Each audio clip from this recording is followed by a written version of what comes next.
দাঁড়া একটু আইসানি, এই হাস তো সবাই। এই চুপ! এখন থেকে 3 মিনিটের মধ্যে যদি এই ফ্যাক্টরি খালি না করস, আমি সব কটারে মারমু। এমন ভাবে মারমু তোকে দাফন কাফন করার জন্য যে এক টুকরা মাংস সেইটাও খুঁজে পাওয়া যাবে না, সব গুড়া বালি বালি হয়ে যাবে। বাঁচতে চাইলে এখান থেকে সব পালা যা। বুঝতে পারছি তোরে খান সাহেব পাঠাইছে। এ বেটা, এই বিড়াল দিয়ে কি কখনো বাঘ শিকার হয়? এই, তুই হচ্ছিস বিড়াল আর আমি হইলাম এই ঢাকা শহরের শীর্ষ সন্ত্রাসী, আর তুই হচ্ছিস একজন সাধারণ মানুষ। আমার সাথে আছে 4 জন। তোরা সব করে উড়ে যাবি গা। এটা কি সত্যি সত্যি বম?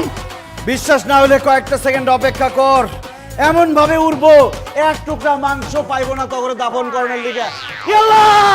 আমি তোমার কাছে আসতেছি। শুরু হয়ে গেছে। 10, 9, ওই আসি একসাথে ধরি। 10, 9, 8, 3, 2, 1, 5, 6।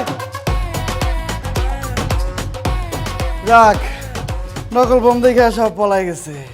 খান সাহেব, আমি আসতেছি, শর্ত পূরণ হয়ে গেছে।